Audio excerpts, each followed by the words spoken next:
Hello students, मैं वैभव अपने channel निबेड़ knob में आपका स्वागत करता हूं। ये चैनल 10th, 11th और 12th क्लास के मैथ्स सब्जेक्ट के लिए डेडिकेटेड है।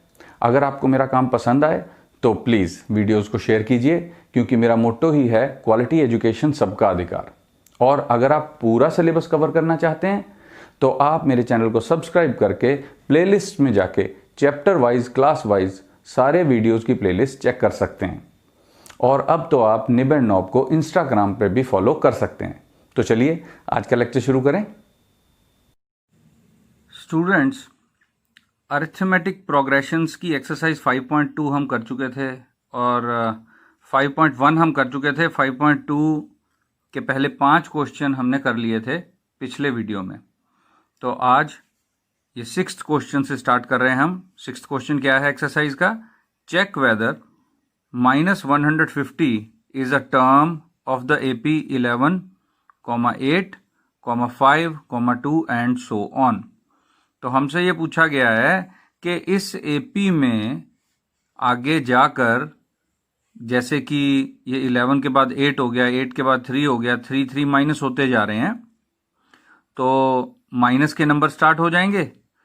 तो क्या -150 टर्म के तौर पे नंबर आएगा? जैसे 2 जो है वो इसकी एक टर्म है, 5 इस एपी की एक टर्म है, 8 इस एपी की एक टर्म है। तो क्या इसी तरह -150 इस एपी की एक टर्म बनेगी या नहीं बनेगी? तो चलो हम ये देखते हैं कि कैसे इसको सॉल्व कर सकते हैं, कैसे हम शो कर सकते हैं कि -150 टर्म बनेगी कि नहीं बनेगी, कैसे पता लगाएं। सबसे पहले हमने लिखना है गिवन एपी इज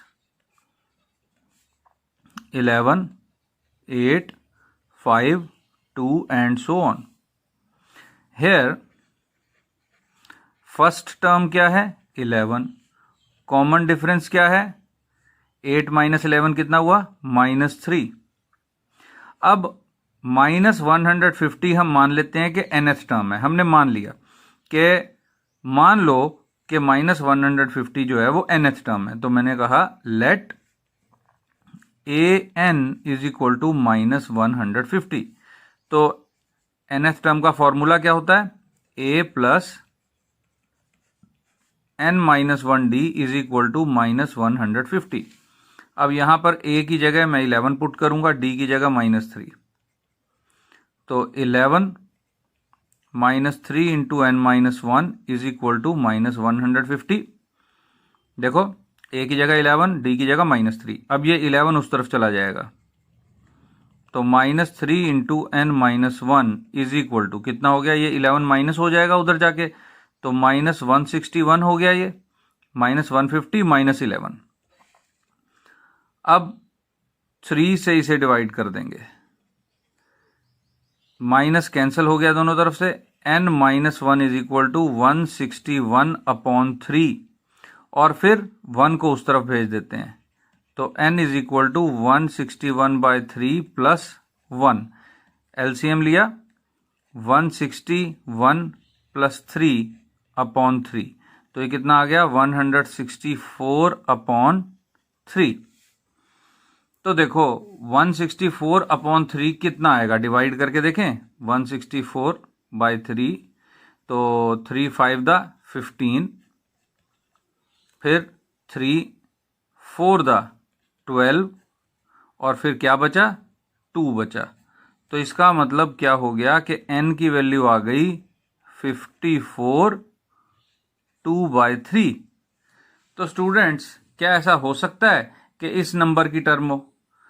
n तो नेचुरल नंबर ही होगा ना।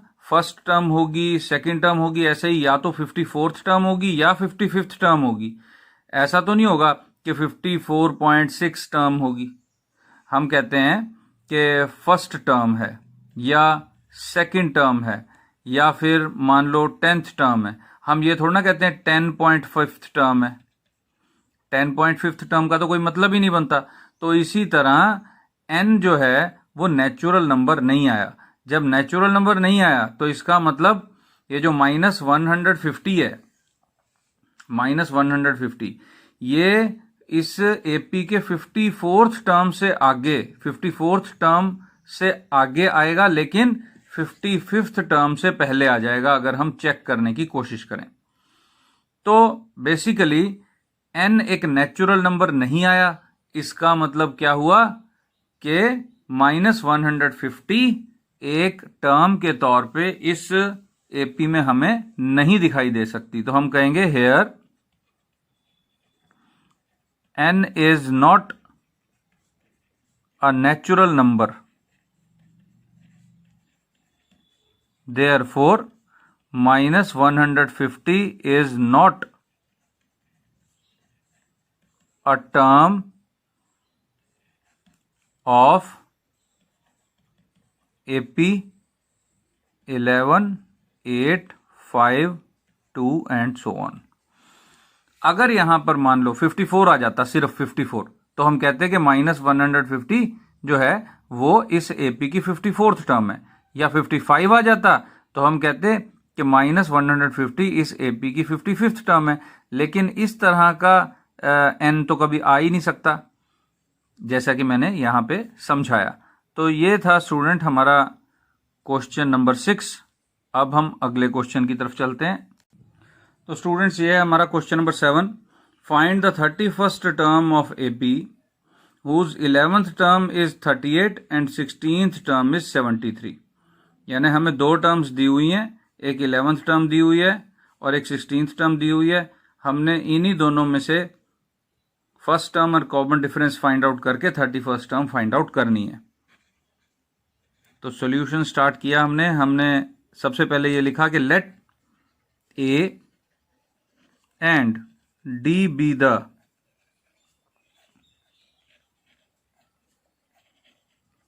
First term and common difference. Shortcut में लिख सकते हैं हम। तो ए जो है वो इस एपी का मान लो फर्स्ट टर्म है और डी जो है वो कॉमन डिफरेंस है। तो दिया क्या हुआ है, given A11 is equal to 38 and A16 is equal to 73। A11 और A16 हमें दिया हुआ है। तो A11 और A16 को हम कैसे लिखेंगे, in terms of A and D, यानी nth टर्म का फॉर्मूला लगाएंगे। तो which implies A plus 10D, A11 जो होगा वो A प्लस 10D होगा, is equal to 38 and A plus 15D। 16th term जो है उसमें 15 आएगा, n-1 होता है ना यहाँ पे। तो अब हमने क्या करना है, माइनस कर देना है। A से A कैंसिल हो गया, 10D minus 15D minus 5D is equal to 73। 38 में से 73 माइनस हुआ, यानी कि 73 माइनस 38 कितना आएगा, देखो 13 माइनस 8 5 और 6 माइनस 3 3, तो माइनस 35। माइनस से माइनस कैंसिल और यहाँ पे D कितना आ गया, 35/5 मीन्स 7। तो D की वैल्यू हमारे पास आ गई। अब हम A कैसे निकालेंगे, A11 में पुट करके। Also A11 is equal to 38 means A plus 10D is equal to 38। अब यहाँ पे D की वैल्यू 7 पुट कर देते हैं। A plus 10 into 7 is equal to 38। तो A plus 70 is equal to 38 means A is equal to 38 minus 70। तो A की वैल्यू कितनी आ गई, 38 माइनस 70 कितना होगा, सोचो। देखो 70 में से 30 माइनस हुआ तो 40, 40 में से 8 माइनस और हो गया तो 32, तो माइनस का 32 हो गया ये। तो अब हमारे पास A भी आ गया और D भी आ गया, और हमने पता क्या करना था, फाइंड 31st टर्म। तो 31st टर्म पता कर लेते हैं। Therefore A31 is equal to A plus 30D, यानी minus 32 plus 30 into 7, which implies A31 is equal to minus 32 plus 210 is equal to, अब 210 में से 32 कर देते हैं माइनस, तो 10 में से 2 गए तो 8, यहाँ पे बचा 0, यहाँ से आया फिर 2 से 1 आया तो यहाँ पे आएगा 7 और यहाँ 1, तो 178। तो 31st टर्म हमने ढूंढ ली और इस तरह से स्टूडेंट्स क्वेश्चन हो गया सॉल्व।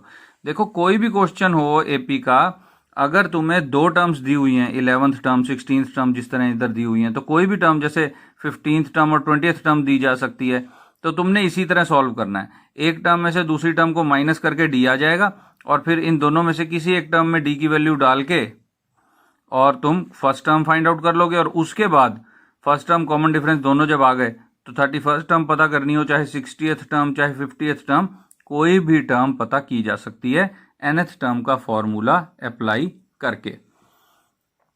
तो क्वेश्चन नंबर 8 जो है वो है an AP consist of 50 terms in which third term is 12 and last term is 106। तो क्वेश्चन नंबर 8 अब मैं तुम पे छोड़ता हूं, क्योंकि इसमें भी 50th टर्म, ध्यान से सुन लो, 50th टर्म और थर्ड टर्म दी हुई है। यानी कि क्वेश्चन नंबर 8 में क्या किया हुआ है, तुम्हें A50 बता रखी है और A3 बता रखी है। बिल्कुल इसी क्वेश्चन की तरह तुमने A + 49D A + 2D लिखकर माइनस करके A और D निकाल लेना है और क्वेश्चन में आगे क्या पूछा हुआ है, फाइंड द 29th टर्म। तो इस तरह से ये कर देना है। अब हम चलते हैं अगले क्वेश्चन की तरफ। तो स्टूडेंट्स ये है हमारा question number 9th। If the third term and 9th term of AP are 4 and -8 respectively, which term of this AP is 0? हमें कहा गया है कि थर्ड टर्म 4 है और 9th टर्म -8 है, रिस्पेक्टिवली है ना, यानी कि क्रमवार इसी क्रम में ये टर्म्स हैं। तो 0 जो है वो कौन से नंबर की टर्म होगी, यानी 0 जब आएगा इस एपी में तो वो कौन से नंबर की टर्म होगी, चौथी होगी, पांचवी होगी, छठवीं होगी, कौन सी होगी। तो हम बिल्कुल इसी तरह, देखो फिर से दो टर्म्स हमें दी हुई हैं, हम ए और डी पता करेंगे। सबसे पहले तो यही काम करना है हमने। तो हम कहेंगे let A and D be the first term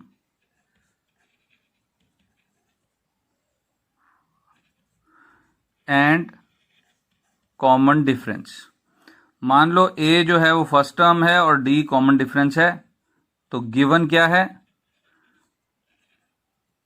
A3 is equal to 4 और A9 इज इक्वल टू -8।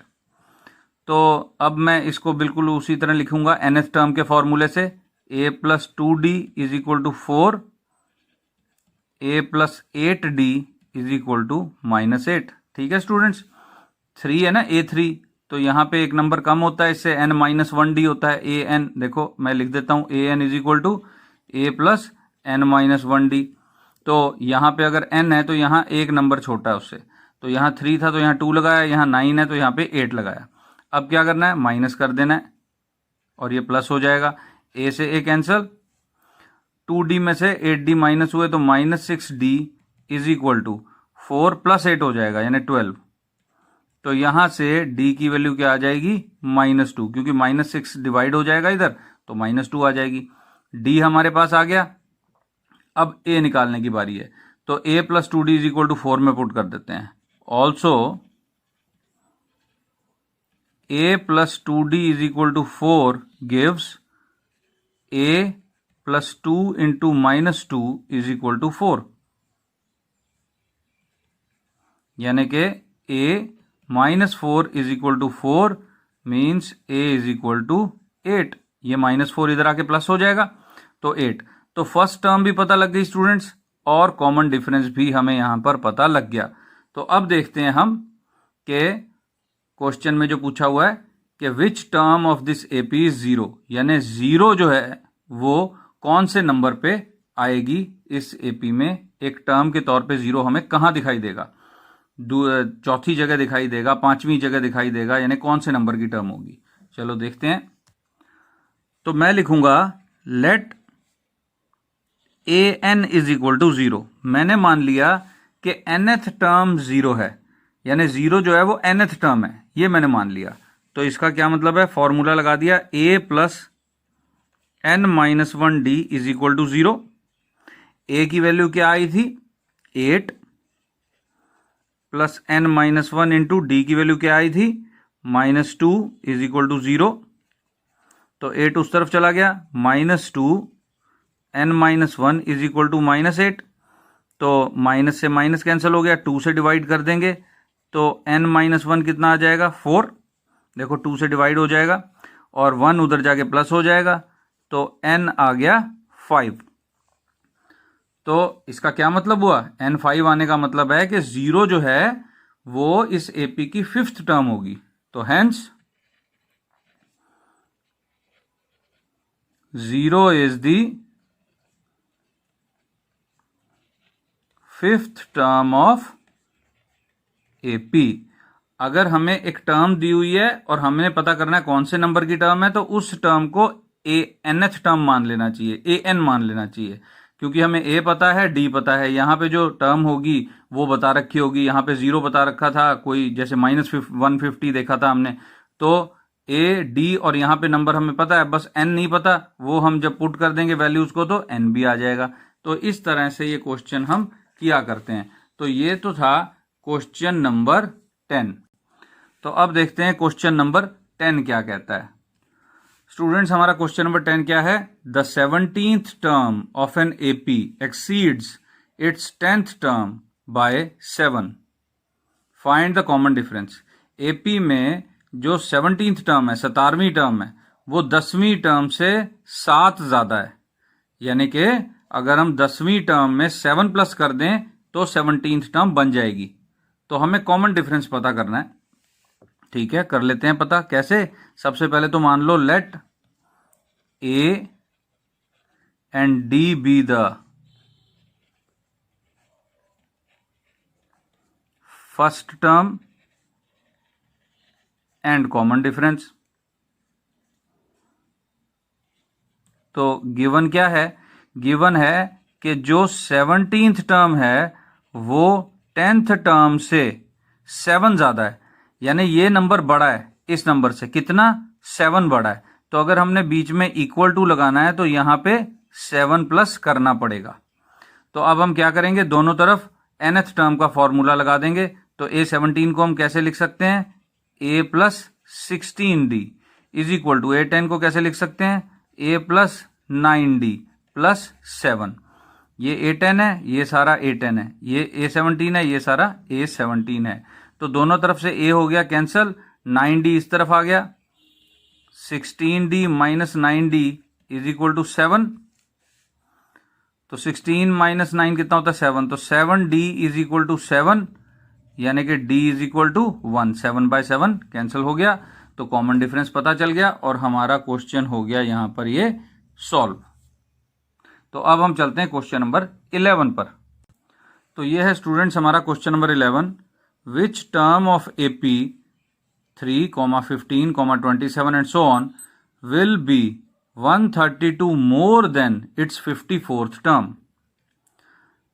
तो हमसे पूछा गया है कि इस AP में जो 54th टर्म होगी उसमें अगर 132 प्लस कर दें तो जो नंबर बनेगा, जो टर्म बनेगी, वो इस AP में कौन से नंबर पर आएगी।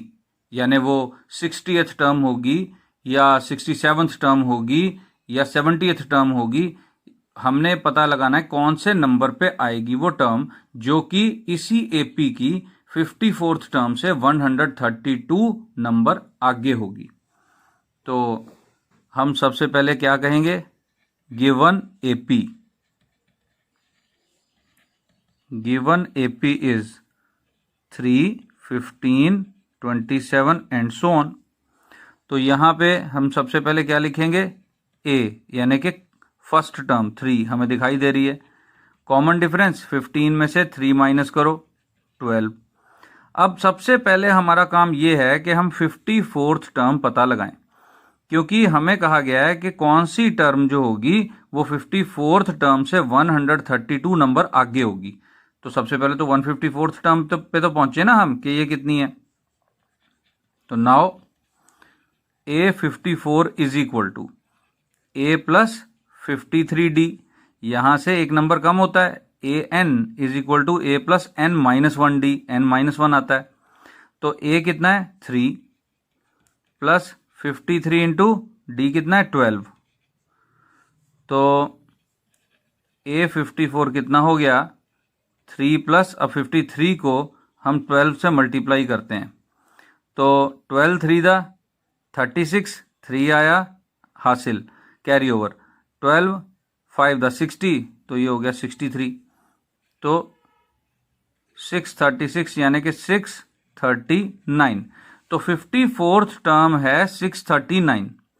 अब हमने इस 54th टर्म में 132 ऐड करने हैं और तब जो टर्म बनेगी हमने उसको ढूंढना है कि वो कौन से नंबर पर आएगी टर्म। तो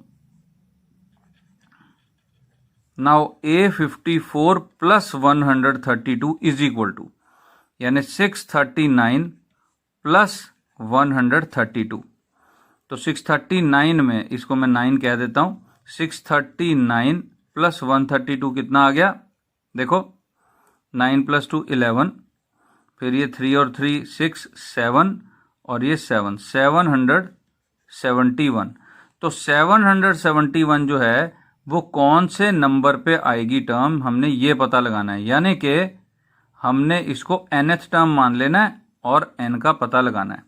तो हमने कहा let an is equal to 771, यानी कि a plus n-1 d is equal to 771।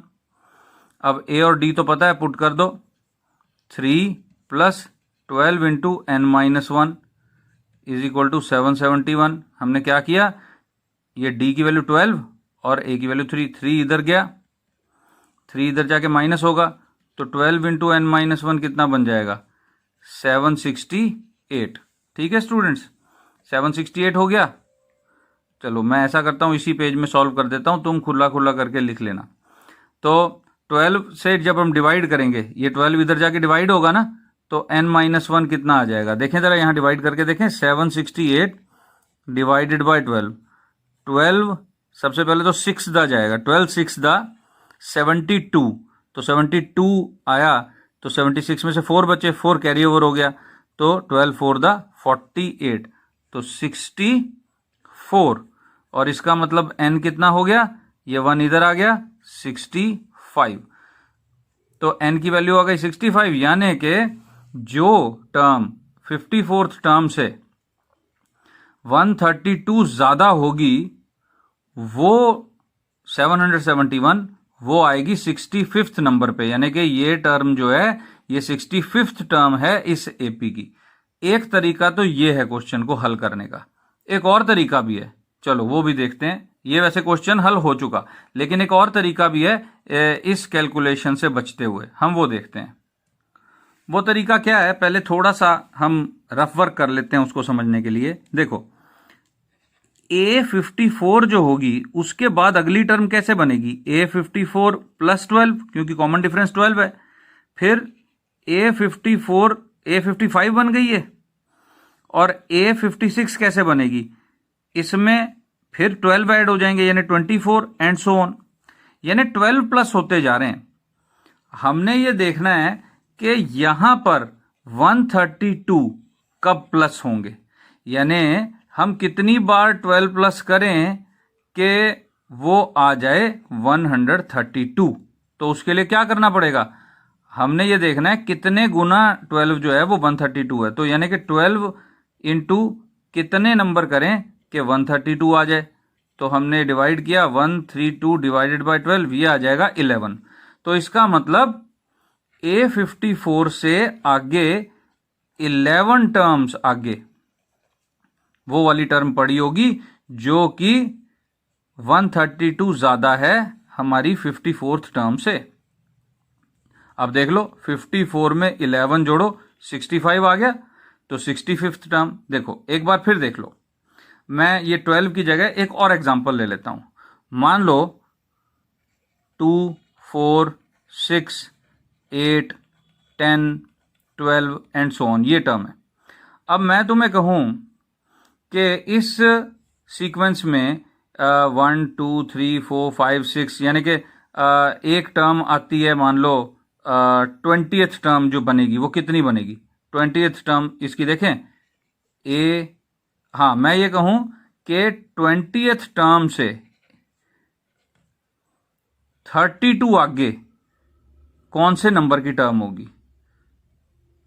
20th term से 32 प्लस करके जो नंबर आएगा वो कौन से नंबर पे आएगा, कौन सी नंबर की टर्म होगी? तो मैं क्या देखूंगा कि 32 जो है हम एक्चुअली प्लस कर रहे हैं, प्लस तो असल में कॉमन डिफरेंस हो रहा है, यहां पे कॉमन डिफरेंस कितना है? 2 प्लस होता चला जा रहा है। तो 32 जब बनेगा 2 कितनी बार प्लस होगा कि 32 बन जाए? तो हमने देखा 2 जो है वो 16 टाइम्स प्लस होगा तो 32 बनेगा, यानी कि 16 यानी 20th टर्म से आगे 16 टर्म्स और आगे होगी जो कि ये वाली टर्म बनेगी। तो 20 में मैं 16 ऐड कर दूंगा, यानी कि 36th टर्म जो है ना वो A20 से 32 आगे होगी। मैंने बिल्कुल ऐसे ही किया कि 54th टर्म से 132 आगे कौन सी टर्म पड़ी है? 54th टर्म में 132 ऐड किए तो वो कौन से नंबर की टर्म बन गई? अब मुझे पता है कि इससे आगे जितनी भी टर्म्स बनेंगी असल में 12 ऐड होगा, और 12 कितनी बार ऐड होगा कि 132 बन जाए? तो 12 मान लो मैंने कहा कि n टाइम्स ऐड होगा कि 132 बन जाए, n की वैल्यू आ गई 11। तो इसका मतलब 54th टर्म से वो आगे कितना पड़ी होगी? 11 टर्म्स आगे पड़ी होगी वो टर्म, यानी 54 plus 11 is equal to 65th term होगी हमारी। तो इस तरह से भी क्वेश्चन को हल किया जा सकता है, nth टर्म का फॉर्मूला ना लगाकर, लेकिन तुमको जैसे इजी लगे तुम वैसे कर सकते हो। तो ये तो था हमारा क्वेश्चन नंबर कौन सा? 11th। अब हम ऐसा देखते हैं क्वेश्चन नंबर 12 देखते हैं कि क्या कहता है। तो ये है question number 12। 2 APs have same common difference. तो अगर दो अलग अलग एपीज हैं, अर्थमेटिक प्रोग्रेशन अलग अलग हैं, लेकिन कॉमन डिफरेंस सेम है, तो उनकी फर्स्ट टर्म अलग अलग होगी, तभी तो वो दो अलग एपीज बनी, वरना सेम ही एपी हो जाती। तो जो फर्स्ट टर्म है वो अलग है लेकिन कॉमन डिफरेंस सेम है। The difference between their 100th terms is 100, यानी दोनों की जो 100वीं टर्म है, एक में से दूसरी को माइनस किया तो 100 आ गया, फर्क 100 का है। What is the difference between their 1000th term, यानी 1000वीं टर्म जो होंगी दोनों की, उनका फर्क कितना होगा? ये क्वेश्चन करने से पहले मैं थोड़ा सा रफ वर्क करूंगा। मान लो हम ऐसी एक दो एपीज ले लेते हैं जिसमें कि कॉमन डिफरेंस सेम हो, जैसे 1, 3, 5, 7 एंड सो ऑन, और 2, 4, 6, 8 एंड सो ऑन। देखो अब दोनों का कॉमन डिफरेंस 2 का है, 2 प्लस होता जा रहा है, लेकिन फर्स्ट टर्म अलग है। अब देखो यहां पे कितना डिफरेंस है दूसरी टर्म में? 1 का, फिर 1 का, फिर 1 का, क्योंकि कॉमन डिफरेंस सेम है तो इनकी कोई भी टर्म ले लो आपस में, उनका आपस में कॉरस्पॉन्डिंग टर्म्स का डिफरेंस जो है वो बराबर ही निकलेगा। अगर मैं इससे आगे भी चलूं, यहां 9 आएगा तो यहां 10 आ जाएगा, फिर 1 का फर्क, फिर यहां पे 11 आएगा तो यहां पे 12 आ जाएगा, फिर 1 का फर्क आ जाएगा, फिर यहां पर 13 आ जाएगा तो यहां 14 आ जाएगा, तो फिर 1 का फर्क। तो कॉमन डिफरेंस जब बराबर होता है दो एपीज में, तो अगर उनकी किसी भी दो कॉरस्पॉन्डिंग टर्म्स का, यानी कि 1, 2, 3, 4, ये फोर्थ टर्म्स का डिफरेंस पता लग गया ना अगर, तो उनकी सभी टर्म्स का डिफरेंस वही होगा। तो यहां पर 100 जो 100वीं टर्म है उसका फर्क 100 है ना, तो जो 1000वीं टर्म्स है ना दोनों एपीज की, उनका फर्क भी आपस में 100 ही आएगा। लेकिन चलो हम प्रूव करके दिखाते हैं कि बराबर होगा। हम कहते हैं let A and A dash be the first terms, क्योंकि फर्स्ट टर्म डिफरेंट है, एक का हमने A कह दिया, एक को कह दिया A डैश, और let D be the common difference, दोनों का कॉमन डिफरेंस D है। अब इसकी 100th टर्म क्या है? A प्लस 99D, और दूसरी एपी की 100th टर्म क्या है डैश के साथ वाली? A dash plus 99D। तो दोनों का फर्क कितना है? 100 का है। गिवन दोनों जो 100वीं टर्म्स हैं, अगर एक में से दूसरी को माइनस करो तो हमें बता रखा है कि 100 आता है। देखो कैसे, difference between their 100th terms is 100, यानी कि 100th टर्म्स का डिफरेंस दोनों का 100 है। चलो इसमें ये वाले फॉर्मूले लगा दो दोनों को। तो a plus 99d minus a dash plus 99d is equal to 100। Bracket खोल देते हैं। a plus 99d minus a dash minus 99d is equal to 100। अब 99d तो प्लस का माइनस का बराबर हो गया, कैंसिल हो गया, एक प्लस का एक माइनस का, और रह क्या गया a minus a dash is equal to 100। तो दोनों का जो फर्स्ट टर्म का फर्क है वो वही है जो उनकी 100वीं टर्म का फर्क है। देखो यहां पे भी यही है, पहली टर्म का फर्क भी एक, दूसरी टर्म का फर्क भी एक, तीसरी टर्म्स का फर्क भी एक, हर एक कॉरस्पॉन्डिंग टर्म्स का फर्क बराबर ही चलेगा। तो ऑब्वियसली यहीं से हमें पता लग जाता है कि 1000th टर्म जो होंगी ना दोनों की, उनका फर्क भी 100 ही होगा। लेकिन चलो प्रूव कर देते हैं। नाउ हमने पता लगाना है उनकी 1000th टर्म का डिफरेंस, यानी इसकी 1000वीं टर्म और डैश वाले की 1000वीं टर्म का difference minus is equal to a plus 999d minus a dash plus 999d। a 1000 dash वाली के साथ ये आ गया और a 1000 जो है वो इतना आ गया। अब ब्रैकेट खोल दिया, a plus 999d minus a dash minus 999d। तो ये 999d तो प्लस माइनस का कैंसिल हो गया, रह क्या गया a माइनस a डैश। अब a माइनस a डैश तो यहां पे था हमारे पास, इसको इक्वेशन 1 कह दो। ये कितना है, ये 100 है। कहां से लिखा, फ्रॉम इक्वेशन नंबर 1। तो इसका मतलब क्या हो गया, a 1000 minus a 1000 dash is equal to 100। तो therefore difference of their 1000th terms is 100। तो इस तरह से हमने प्रूव भी कर दिया। वैसे मैंने एग्जांपल लेके भी बता दिया था, कोई भी दो एपीज ले लो, अगर उनका कॉमन डिफरेंस बराबर है ना, तो जो पहली दो टर्म्स का आपस में फर्क होगा, पहली टर्म्स का फर्क होगा, वही हर एक टर्म का फर्क होगा। क्योंकि यहां पे भी हमको पता लग गया पहली टर्म्स का फर्क 100 है ना, तो इसलिए उनकी हर एक कॉरस्पॉन्डिंग टर्म का फर्क जो है वो 100 ही होता चलेगा। तो स्टूडेंट्स अब जल्दी से मेरी एक रिक्वेस्ट मान लो कि मेरे वीडियो के कमेंट सेक्शन में जाके 1 to 5 स्केल पर मुझे रेटिंग कर दो। अगर बहुत खराब लगा है मेरा वीडियो तो 1, और अगर बहुत ही अच्छा लगा है तो 5, अगर तुम्हें सारा समझ में आया तो 5। तो सजेशन अगर देना हो वो भी तुम कमेंट में जाके दे सकते हो। और अगर सारा सिलेबस कवर करना है स्टूडेंट्स तो मेरे चैनल को सब्सक्राइब कर लो और प्लेलिस्ट में जाके चैप्टर वाइज सारा सिलेबस तुम कवर कर सकते हो। हर एक चैप्टर की अलग अलग प्लेलिस्ट मैंने बना के रखी है। इस तरह से तुम ट्यूशन से भी मुक्ति पा जाओगे, ट्यूशन आने जाने का खर्चा बचेगा, ट्यूशन के पैसे जो फीस का खर्चा बचेगा, और वो पैसे तुम अपने बैंक के खाते में जोड़ सकते हो जो कि आगे तुम्हारे काम आएंगे। तो स्टूडेंट्स सजेशन और ये कमेंट्स में जाके रेट करना मत भूलना, और अपने साथियों को भी बताओ कि बगैर ट्यूशन पढ़े कैसे इस चैनल के थ्रू तुम बहुत अच्छे नंबर स्कोर कर सकते हो। और इस एक्सरसाइज को आगे हम अगली क्लास में करेंगे, अगले लेक्चर में, अगले वीडियो में करेंगे। तब तक ऐसा करो कि इन क्वेश्चंस की प्रैक्टिस करो, एपी को अच्छी तरह समझो। Best of luck and thank you for watching.